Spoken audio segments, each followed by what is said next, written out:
पश्चिम बंगालच्या राजकारणात मोठा भूकंप घडवत भाजपने ऐतिहासिक यश मिळवल्याचा दावा करत महाराष्ट्राचे मुख्यमंत्री देवेंद्र फडणवीस यांनी विरोधकांवर जोरदार हल्ला चढवलाय।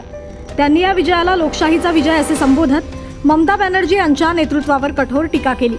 बंगालमध्ये झालेल्या राजकीय घडामोडींवर प्रतिक्रिया देताना मुख्यमंत्री देवेंद्र फडणवीस म्हणाले की बंगालमधील महापरिवर्तन हा लोकशाहीचा खरा विजय असून दीदींच्या कुशासनाचा हा शेवट आहे। ममता दीदी यांच्या कार्यकाळावर टीका करत त्यांनी आरोप केला की एकेकाळी औद्योगिकदृष्ट्या प्रगत असलेले बंगाल त्यांच्या कारकिर्दीत मागे गेले। जनतेने आता विकास आणि स्थिरतेसाठी प्रधानमंत्री नरेंद्र मोदी यांच्या नेतृत्वावर विश्वास दाखवलाय असेही त्यांनी स्पष्ट केले। फडणवीस यांनी पुढे सांगितले की बंगालमध्ये भाजपला मिळालेला प्रचंड प्रतिसाद हा मोदी है तो मुमकिन है याचे जिवंत उदाहरण आहे।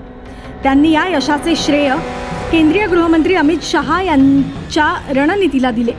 अमित शहा यांनी निवडणूक व्यवस्थापनाची सूत्रे हातात घेतल्यामुळेच हा ऐतिहासिक विजय शक्य झाला असेही ते म्हणाले। तसेच त्यांनी हिंसाचार आणि छळ सहन करणाऱ्या भाजप कार्यकर्त्यांना हा विजय समर्पित करत जनतेने भीतीचे राजकारण संपवून विकासाला मत दिले असा दावा केला। घुसखोरांना बिर्याणी देणाऱ्यांच्या राजकारणाला बंगालच्या जनतेने स्पष्ट नकार दिलाय असा टोला लगावत फडणवीस यांनी विरोधकांवर निशाणा साधला।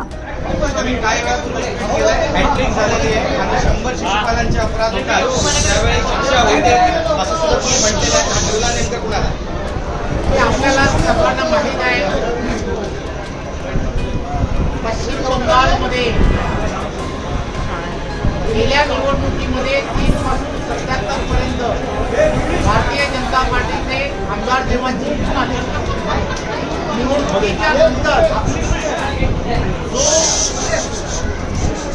अत्याचार करण्यात आला, अनेकांचे बळी घेण्यात आले, अनेकांवरती महिलांवरती अत्याचार करण्यात आले, या सर्व गोष्टी संपूर्ण देशभरात सगळ्यांना माहीत आहे। परंतु तरीही भारतीय जनता पार्टीचा कार्यकर्ता या सर्व अत्याचाराच्या विरोधात सुद्धा राष्ट्रीयत्वाचा धागा धरून या ठिकाणी टिकून राहिला आणि त्यांनी आज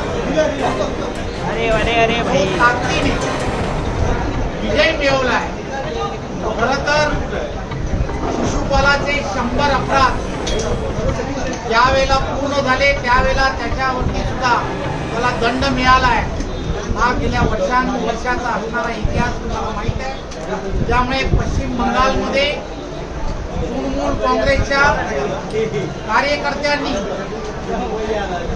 ते 100 अपराधापेक्षा जास्त अपराध झाले होते आणि ते त्याला दंड म्हणून आज 2/3 मेजॉरिटीने इथल्या असणाऱ्या नागरिकांनी पूर्ण आशीर्वाद हा भारतीय जनता पार्टीला सोनार बांगला निर्मितीचा ध्यास जिंकला असं म्हणतात। एक गोष्ट लक्षात घेतली पाहिजे, आसाम असेल किंवा पश्चिम बंगाल असेल किंवा संपूर्ण देशभरामध्ये जो विजय आहे हा विजय हा भारतातील असणारी आदरणीय पंतप्रधान नरेंद्र मोदीजी यांच्याबद्दल असणारी आत्मीयता, डेव्हलपमेंटबद्दल त्यांनी केलेली कामं, आदरणीय अमित भाई यांची असणारी प्रत्येक राज्यामध्ये घुसखोर आणि घुसखोरांच्या विरोधात केल्या गेलेल्या कारवाई असतील, या सर्व गोष्टींमुळे खऱ्या अर्थाने संपूर्ण देशाची असणाऱ्या